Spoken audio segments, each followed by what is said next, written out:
This is Franchise Today, brought to you by FRM Solutions, providers of the best-in-class software solutions for franchise relationship management. Franchise Today is your destination for weekly information, conversations, and interviews with accomplished industry leaders, all of whom share best practices for sustainable growth and sensible franchising. Here now, your host, Stan Friedman, to kick off this week's podcast. Today is Wednesday, November 1st, 2023. I'm Stan Friedman, and this is Franchise Today. Did I just say November 1st? Well, that puts Thanksgiving a mere 3 weeks out. And you know what that means. We'll be sliding into Christmas just 4 weeks later and singing Auld Lang Syne a week after that. I mean, come on, world. Slow down. You move too fast. Besides, I'm simply not quite ready for winter. I mean, fall just got here, but so it goes. Well, I hope you enjoyed Tarji Carter's visit last week. That young lady is like a beacon, and while the light she brings to the business of franchising is still in its early days, it's all good, and she's literally just getting started. And despite the speed at which I feel things are moving, Tarji's got nothing but time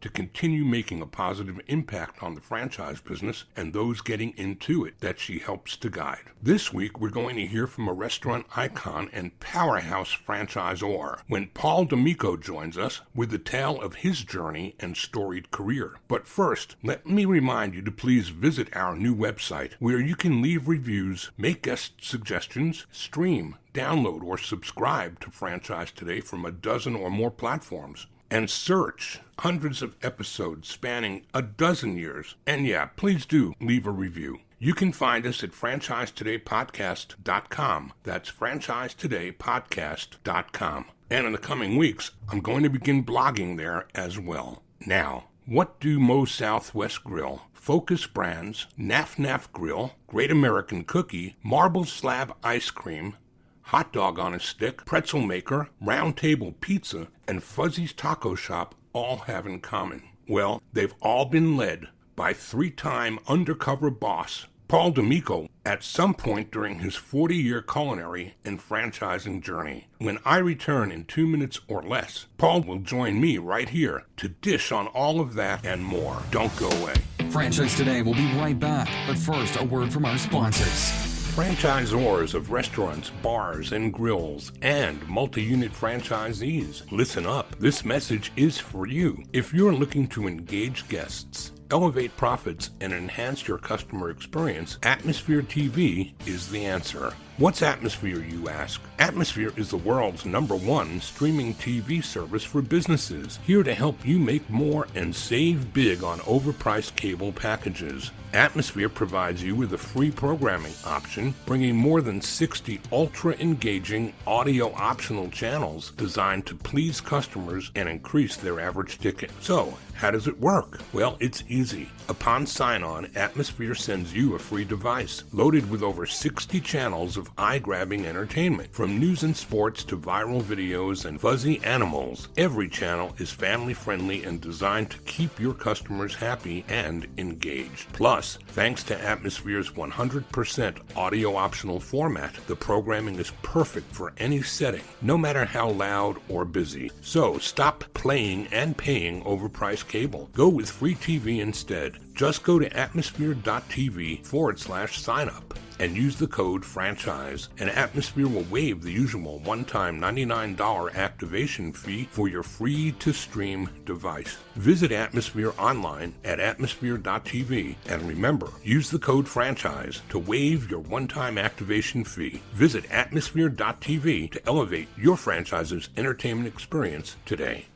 Paul Damico grew up on Long Island in New York. He holds 3 degrees in culinary and restaurant management, including a Doctorate of Business Administration in Restaurant, Food, and Beverage Management earned at Johnson & Wales University. Paul began the first 14 years of his career working for the Host Marriott organization, working on travel plazas and airport development before getting into the more traditional side of the restaurant and franchise business many years later. He's had a spectacular career leading up to his most recent assignment as CEO of Fuzzy's Taco Shop, but as he'll explain, it hasn't all been roses. But as you'll hear, he is fired up and excited to take this emerging brand nationwide. Paul Damico, Welcome to Franchise Today. Nice to be here. It's a pleasure having you, Paul. We've been around each other, I guess, here in Atlanta for years and years and years. And it just seems like the people that I live closest to are the ones I see fewest. It's funny.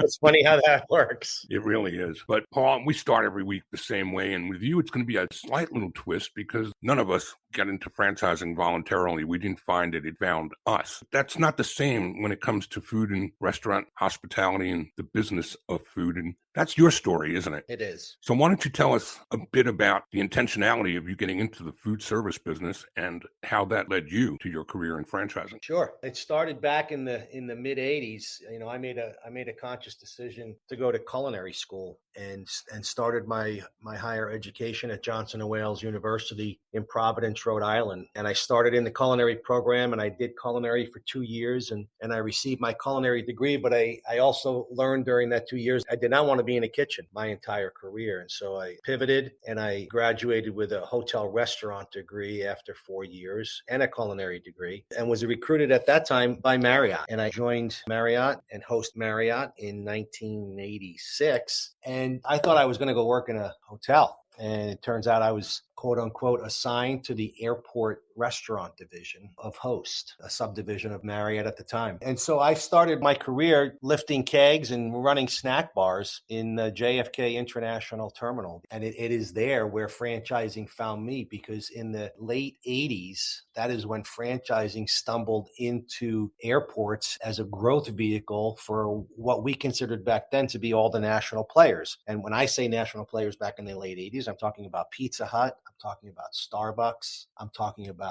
Burger King and Taco Bell. And they found airports as a growth vehicle. We were the operator exclusively in these terminals. And so I became a franchisee as part of Marriott Host in the second year of my career out of school, and found myself being certified at Burger King and certified at Taco Bell and certified at Pizza Hut and certified at Starbucks, because those were the brands that came into the international arrivals terminal in the late 80s. And so that's how I got involved with franchising. Great story. And so how did you get into the mainstream of franchising from there? So I spent 14 years with Marriott and Host, and then on the franchisee side, and then the entrepreneurial bug bit me, and I decided to leave what I thought was the most lucrative career that anybody could have. At that point, I had a wife and 3 daughters, and I resigned from the company, sold the house, and moved the family to Southern California, and started a restaurant company with 2 other colleagues from Marriott called Food Brand LLC, and we ended up master leasing food courts in Mills malls across the country, and again became franchisees of 26 different brands to operate those food courts. I spent 7 years doing that with Food Brand, and then was recruited by Compass to join Creative Host Services, another airport division. Left Food Brand, joined Compass, and within, I think, the first 2 months, that division was sold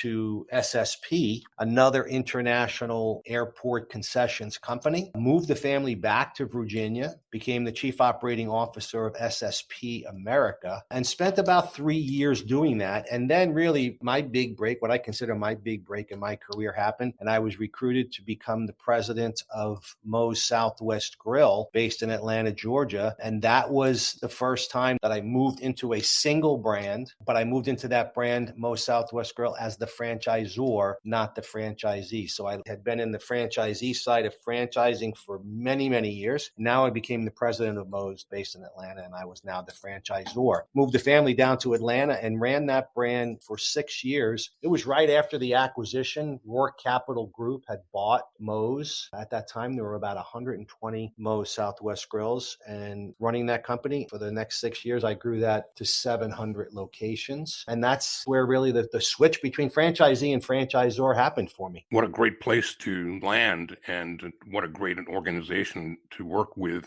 to get your feet under you on the traditional side of the franchise business. Did you work directly with Steve Romanello then? I did. Steve was the CEO. He was the founder of Focus Brands. When I joined, it was just Cinnabon, Carvel, and Schlotsky. So Moe's was the 4th acquisition in that holding company. And that's when I joined. And Steve and I today are still very close friends. Well, what a great organization. I've had the privilege through the years to work around and be close to Steve on work that we did collectively for IFA and diversity and the Minorities and Franchising Committee before there was a Diversity Institute. Steve actually was the recipient of the IFA's Diversity Award 1 year before me. I'm very proud of that honor that I can share with somebody like Steve Romanello. That's fantastic. It is. It's a great part of my life, and it's been a great and wonderful part of my career. So move us forward, because you didn't stop there, right? Moe's wasn't enough for you. No, I thought I had put my fingerprint on a great brand in Moe's, and Rourke at that time had asked me to step out of Moe's and become the president of Focus Brands. And at that time, there were 6 brands with a little over 5,000 restaurants in 20 companies. And so we had Cinnabon, we had Carvel, we had Annie Ann's, we had Moe's Southwest Grill, Schlotsky's Deli, and McAllister's. And so I became the president of Focus Brands and ran that business for about 3 years. At such time that Rourke came back to me and said, look, we've got this acquisition. It's the first time we're investing in a true startup, and we're having some challenges. Would you go to Chicago and would you take over the reins as CEO of NAF Middle Eastern Grill? And I had said, sure, because I had a fantastic career with Rourke and I was ready for a new challenge. And so now we're empty nesters. So my wife and I move up to Chicago, and there's this fantastic brand with 20 locations. And it's the first time Rourke had ever invested in a true startup. They were all company owned. It was founder led, but they had made some mistakes in their growth, and it was time to change out the senior leadership team. And so I stepped in and in short order worked on the culinary, worked on a franchising plan to take this brand into a franchisee model, built a full team. And after about 18 months, we were ready to start selling franchises, and we successfully sold 20 franchises our first year. At the same time, really tuning up the brand. The food was absolutely amazing, which is the main reason I went to work for the company there, because I wouldn't go if I didn't believe in the food. And it was very different and it was very healthy, and it was going to take some time to sell franchises, but I was up for the challenge and I did that. And fast forward 3.5, almost 4 years, and now we're in March of 2020. It was time for the country to fold in. We closed 100% of the company. At that time, we had 36 company restaurants, and we had, half a dozen franchise locations. And it was time to fold up the tent due to COVID. And I did that, and I laid off the entire corporate office with the exception of the chief marketing officer and the chief financial officer. And they were kept on to keep the lights on. And it was ironic because at that point, I was recruited to move back to Atlanta as the CEO of Global Franchise Group, the parent to Marble Slab Creamery, Great American Cookie, Round Table Pizza, Pretzel Maker, and others. And for me, it was the right time. I had spent 4 years in Chicago. I don't know how many winters you've spent up there consecutively, but after 4, that was enough for me. And I was excited to get back to Atlanta, where my 3 daughters were, as was my wife. And so we left Chicago. They recruited a new CEO who's still there today. And I jumped into the CEO's role of Global Franchise Group. And in my first week, I had to close 700 locations across the country because all the malls in America were closing due to COVID. What a way to start. Yikes. Yeah, I was heavily medicated for a few months because it was torture to watch, from mom and pop to large organizations that were franchisees and had invested their lives in these businesses, to watch them have to close all these ice cream and pretzel and cookie locations. And we were the manufacturer. As the franchisor, we were also the manufacturer of the flour for the pretzels and for the dough for the cookies. And so our manufacturing facility, also based in Atlanta, had to shut down. So it was a tough few months for sure. But looking back on it now, the malls reopened. I would say 95% of our locations reopened, which was I thought was a fantastic number. I thought we were going to lose 30 to 40% of the locations, but we didn't. And we eventually opened everything back up. But that exercise, Stan, that exercise caused the private equity that owned Global Franchise Group to get very nervous. And so they asked me to sell the company, put the company together and put a package together and sell it, because it was such a heavily mall-based business. And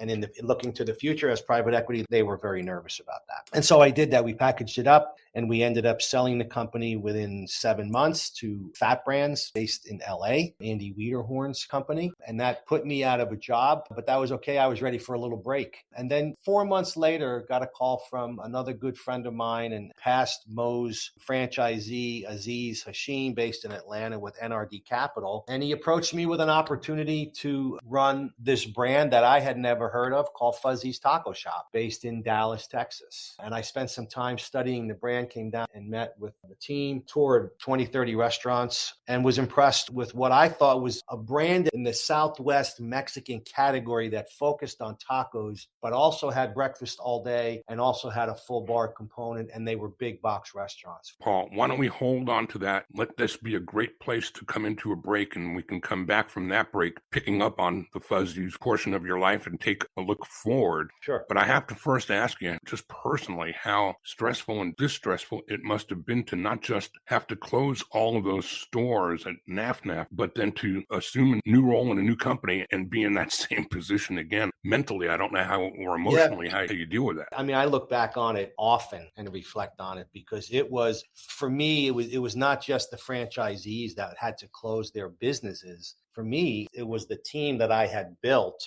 that we had to furlough. And to have to do that twice in a 3-month period with 2 different companies, wrapped up in a move, right, with your wife from Chicago to Atlanta, trying to find a home, was probably it was the most difficult time in my 40-year career, making that transition. That's whiplash, man. That is purely whiplash. You know, I made it. I'm here today. On a lighter note, rumor has it that you have another statistic that not too many people would share, that you're not a 1 or even a 2-time, but a 3-time undercover boss. Any truth to that? There is some truth to that. Yes, I was lucky enough. You know, when I joined Mo's back in 2008, I was approached by NBC pretty early on. And I just didn't think the brand or the team was ready for that kind of exposure. And at that time, Undercover Boss was more of an expose, like, let's find out what's wrong with this company and expose it to the public. Nobody wanted to be part of that. So the bosses in the country stopped raising their hands. And then it morphed.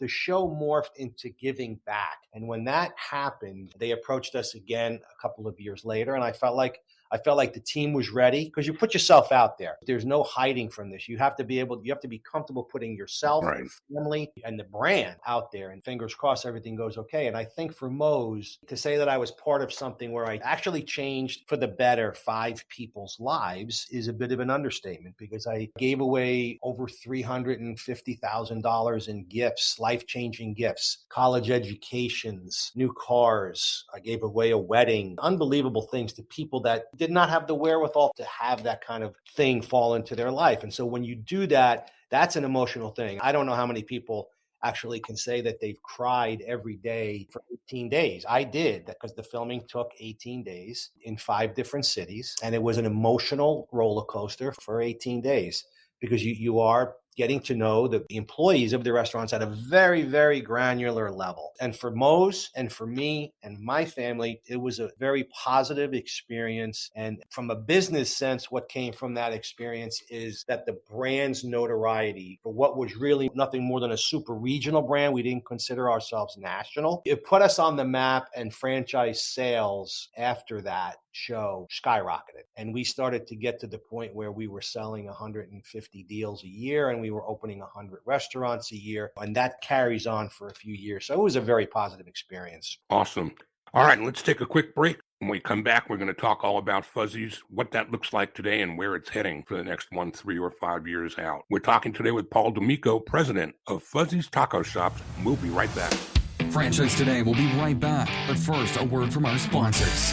In today's world, franchisors must apply systems that manage and support all aspects of franchise relationships, whether it's supporting prospective franchisees on their discovery journeys or getting units opened and properly supported, whether it's managing legal, compliance, and royalties, or managing franchisee location and ownership information. I'm talking about the power of one. One system, one tool that manages it all for multiple stakeholders across across a single brand or across an entire enterprise for multi-branded portfolio companies. Yes, a single instance of FRM is all it takes across departments and across brands. No more multiple logins required. In fact, you don't need to log in at all. FRM is fully functional from inside your Gmail or Outlook inbox. You heard it right. One system providing a single source of truth that will push, pull, and integrate with data from other sources and databases thanks to open APIs. Plus, FRM offers dynamic and comprehensive dashboarding and robust reports on demand with customizations available across all departments and brands. So, replace inflexible take-it-or-leave-it platforms with a more personal approach to franchise relationship management and satisfy the needs of many with the power of one, the only one that lets you have it your way. Visit frmsolutions.com to learn more or to order up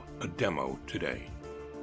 And my conversation continues today with Paul Damico, president of Fuzzy's Taco Shops. And Paul, what a great brand. I've experienced Fuzzy's. I just look at Fuzzy's as a place that you can't wait to get to and then you never want to leave. Is that still pretty much the way it is? I think that our customer base would actually agree with you, yes. And so who is the customer base? Who is the prime target? And what is it that makes them the raving fans that they are for your brand? There's a couple of things that really attracted me to want to lead this brand. We're not large. We're 135 locations in 18 states. But what really impresses me about this brand is that as I think about the franchise landscape, and I've played as a franchisor or a franchisee with over 30 brands in my career, there aren't many brands you can point to in a franchise setting that have breakfast all day, full bars, food made from scratch with culinary driven recipes in a high energy, big box format. Our restaurants are between 4,000 and 5,000 square feet. And so when you take all of that and you wrap it up and you are the leader in the value price point where our tacos are around the $3.25 range. So it's truly like a street taco, a Baja street taco. There aren't many people out there with that level of complexity in a franchise model for a product that continues to be on trend in this Mexican taco category. And so I love this brand, and there's so much that we're doing with it to further make it appealing to the prospects and the high net worth multi-unit franchisees that are out there that are looking to diversify their portfolio. We've developed our first drive-through. We have what we call a taqueria, which is a 1,500 square foot model for urban environments, and we're seeing success across the portfolio. So who's the core constituency? Who is your prime target? It's so interesting. And if I told you the demos were just 50% male, 50% female, 18 to 35, you'd say, okay, everybody's like that. And one of the things that's unique about this brand is I consider the demos to be what I witness. And as I travel the country and I go into these restaurants, you see everything from third shifters, right? So those are the nurses and the doctors that are working the graveyard shift, because our restaurants open at 7 a.m. with a full bar. And this is the happy hour for nurses and doctors, right? Interesting. You'll go into a Fuzzy's and there'll be a dozen nurses at a table eating egg and chorizo tacos with a margarita, right? Because this is their night and it's really only 7 o'clock in the morning. So that's interesting. That was very interesting to me. I've never experienced the third shift in any of the other brands or businesses that I've worked in. But if I told you what our dining rooms look like at lunch and or at dinner, I say to people, look, we have the landscapers and the painters and we have the doctors and the lawyers. We have women, we have children, we have men, we have vegetarians, and we have people that like to eat breakfast all day. And it might be 2 o'clock in the afternoon and they're having egg burritos. So I tell you that the demos are very wide and very deep, and we attract everybody. I think because of the price point, the average check at a Fuzzy's is around $19, but the average taco is $3. And so it's the full bar, and people order 3 and 4 of those tacos that gets you to that average check. Very interesting. So does the restaurant become more of a bar in the later hours of the day? Depending on the market, the restaurants that we have, for example, in Colorado, that franchisee likes to build big bars. And so the average bar there has 30, 40 bar stools. So that is a place to go for happy hour, if you will. We have other locations in Fort Worth that have very small bars, and it's more of a place for families and the soccer team to come to. So the system, as founded, prides itself on every restaurant feels a little different, both in size and design and size of bar. But for the system, we have a very healthy food to liquor mix. And you say it opened at 7 a.m. What about closing time? The average restaurant closes around 10 p.m. We do have some that in college towns that'll stay open till 2, 3 in the morning. So with 13 to 18 or 19 hours a day in today's world, how does labor work? How do you make that work for you? The thing that is unique about Fuzzy's is we consider ourselves to be fast casual plus. So what do I mean by that? We're not a scoop and dump concept like Moe's was, where you come in, you go down the line, you get your food, and you sit down or you leave. Fuzzy's is a destination restaurant. And so there is an environment, there is music, and it's a place, as you mentioned, you want to be. What you don't see in a Fuzzy's, though, is you don't see servers. And so when you come into a Fuzzy's, you're greeted by the bartender because the bars are close to the front door, and the bartender takes your order off of the digital menu board. And then you get a pager, or we take your cell number and you sit down. And when those two things activate, you go up to the expo window and you get your food from the line. It's a very guest interactive concept, and it's a very labor efficient model because we don't have servers on the floor. Very interesting. Well, let's move over to the franchise side of the business, Paul, and let's talk about what kind of a qualification it takes for somebody to catch your interest and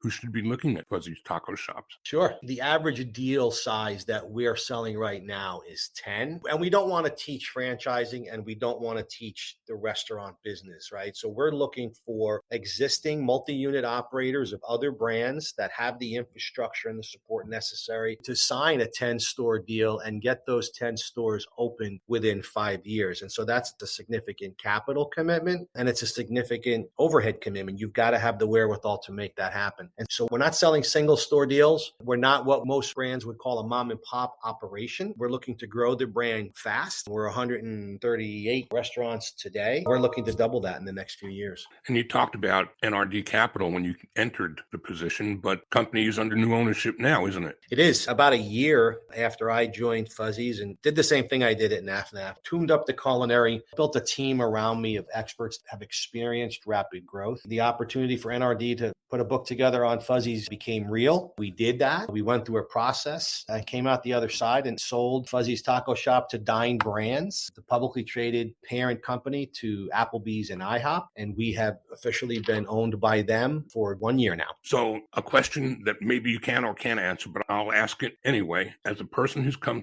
through franchising as a franchisee and then became a franchisor in private equity, there's got to be a very significant difference in my view between being held publicly or held privately. And I wonder, just from the pivoting of the relationship between you and a publicly held entity that you sit at the head of, how do you manage the difference between the relationship with the franchisor and franchisees, who I call the stakeholders, and then your fiduciary responsibility to your shareholders as the CEO of a company serving in the public domain? I almost feel like sometimes there could be a tug of war between what you have to do and how you have to do it. Have you confronted anything like that? Yeah, I wouldn't call it a tug of war because that has negative connotations to it, right? Because in a tug of war, there's a winner and a loser, right? I think it's more a balancing act, and I play that role on a daily basis. There are absolute benefits to being part of a larger parent company that is publicly traded. From a shared services perspective, I have resources at my disposal now for Fuzzy's that I may never have seen staying as part of private equity. I have an amazing IT support structure now. I have an amazing design and construction structure. I have a legal team. I have HR support. Those are things that brands eventually bring onto their team as part of private equity as they get into more of the 200 or 300 or 400 restaurants. I'm able to have access to all of those resources now with a brand that's 138 stores. Fair and equitable. That's a good answer. And it wasn't meant to be a contentious question, but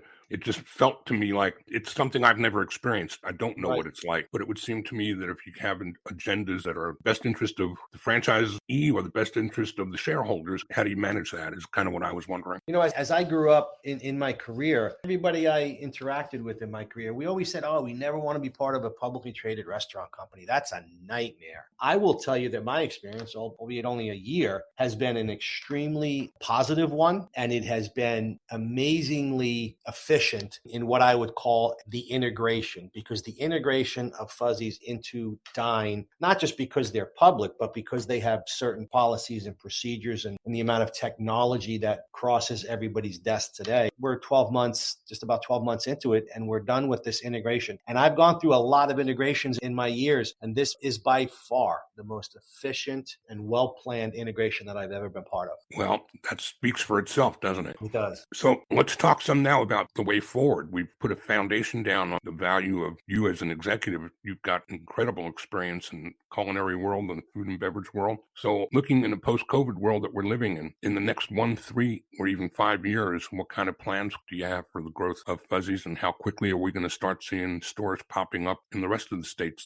I think Fuzzy's is at a place now where we feel very confident in the team, and we've grown the team. We feel very good about our culinary, and we've got some fantastic franchisees that are happy to share information and speak up about their experience with the brand. And we've just hired a new franchise sales team, and these are people that I have worked with over the last 20 years. And so I feel like the brand is ready to start to launch. We sell deals every month. We sell franchises every month. But I think now we're kind of on the precipice of some pretty aggressive growth, which is what I'm anticipating. And I feel good about the brand's position and where we want to take the brand. Last month, we sold the state of Nevada to a very well-capitalized IHOP and Wingstop franchisee. And so that individual is going to start opening restaurants in that state in the first quarter. We're on the verge of selling the whole state of Arizona to another franchisee. So the brand is attracting the right type of prospects for us. The sales team's job is to go find more of them. And I feel confident we can do that. All right, Paul, the toughest question of the day. You ready? Yes. What have I not asked you that you wished I did? Well, Stan, I hate that question. Listen, I'm doing this 40 years now, and I'm still energized. I'm still excited about the restaurant space. I'm still excited about the franchising space. And as long as I love the work that I do and the people that I do it with, there's no stopping me. I'm going to take this brand and I'm going to grow it. You know, what I think might be the end of my career. I think I could end my career here at Fuzzy's because I'm that enamored with the brand, the team, the ownership, and the resources that have really embraced this small taco shop. So I don't know that you haven't asked any specific questions. I'll just say that I've really enjoyed what I've done in my career. Felt like I made the right decision out of high school. And here I sit 40 years later, pretty stoked about it still to this day. So Paul, with your years at Focus Brands, and Focus was very focused when it came to benevolence and franchising gives back, are there any pet charities, favorite charities at Fuzzy's that you favor? Yeah, we are giant supporters of No Kid Hungry and have been for a number of years. It's something that our franchise community embraces. And we just finished our annual conference. We had No Kid Hungry there. It was, again, well received. And it's always nice at conference when you can get the franchise community behind a cause around children. And we took it a step further at our conference, and we put together over 1,000 backpacks with food in it for the local elementary schools to have food to take home. People on our team love that, and giving back focused on children is what we believe. That's awesome. Well, Paul, we're at the place where it's time for contact info, because I'm certain there are going to be people out here listening to this conversation that are going to want to know more. So how do they find you again? Stan, I would say the best way to reach me would be on LinkedIn. I also have a Facebook if they have a desire to learn a little bit more about me personally. And I would encourage anybody to reach out to me, and I'll respond to you. That's terrific. Paul, this is blown by in a hurry, but I've learned so much. And I appreciate you carving out the time to share so much with the audience here on Franchise Today. Always happy to share my career. I really enjoy talking about it, Stan. And thanks for the invitation to be here today. You bet. Paul Damico, president of Fuzzy's Taco Shop. Well, that does it for today. Join me again next week and every Wednesday at noon Eastern as I drop new interviews with some of the most dynamic, interesting, and successful executives in franchising. Next week, we'll put a spotlight on veterans in franchising to celebrate Veterans Day. But until then, I'm Stan Friedman, wishing you the best, the very best of all things franchising, and Franchise Today is out. Franchise Today is a production of FRM Solutions, providing best-in-class CRM tools to empower relationships with prospective and existing franchisees. No excuses, just solutions. Find them online at frmsolutions.com. Join Stan every Wednesday at noon Eastern for another live episode of Franchise Today. Or, as always, download episodes on demand at blogtalkradio.com or iTunes. When you're part of a military family, you understand sacrifice and support. At American Public University, we honor your dedication by extending our military tuition savings to your extended family. Parents, spouses, legal partners, siblings, and dependents all qualify for APU's preferred military rate of just $250 per credit hour for undergraduate and master's level programs. American Public University. Value for the whole family. Learn more at apu.apus.edu/military.